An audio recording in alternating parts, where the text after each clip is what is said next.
அனைவருக்கும் வணக்கம். அமுதம் டாரட் சேனலுக்கு உங்களை அன்புடன் வரவேற்பது ஸ்பிரிச்சுவல் சாவி.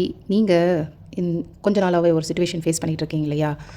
அதை எப்படி ஹேண்டில் பண்ணணும் அப்படின்றது ரிலேட்டடாக தான் இந்த வீடியோ அமைய போகுது. ஸோ இது ஒரு ஜென்ரல் ரீடிங் தான், பைல்ஸ் ஆக்ஷன்ஸ்லாம் கிடையாது. ஸோ இப்போ நீங்கள் எந்த விதமான சுச்சுவேஷனை ஃபேஸ் பண்ணிகிட்டு இருக்கீங்க, ரொம்ப வெளியே ஸ்ட்ராங்காக இருக்கீங்க, காமாவும் காட்டிக்கிறீங்க, ஆனால் உள்ளுக்குள்ளே நிறைய உங்களுடைய எமோஷனை அடக்கி வச்சுருக்கீங்க.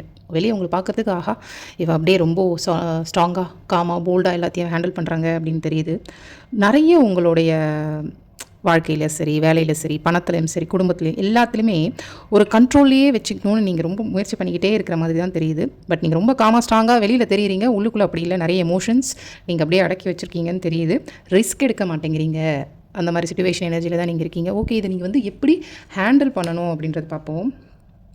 அதுதான் அடுத்தவங்க உங்ககிட்ட சில விஷயங்கள் பேச வராங்க, அவங்க மனசை திறந்து சில விஷயங்கள் சொல்ல வராங்கன்னா அது அன்போட புரிதலோட அவங்களுக்கான கொஞ்சம் அந்த ஸ்பேஸை கொடுத்து கேளுங்க. ஏன்னா ஒரு ஹார்ட் டு ஹார்ட் கனெக்ஷன் ரொம்ப முக்கியம் இல்லையா?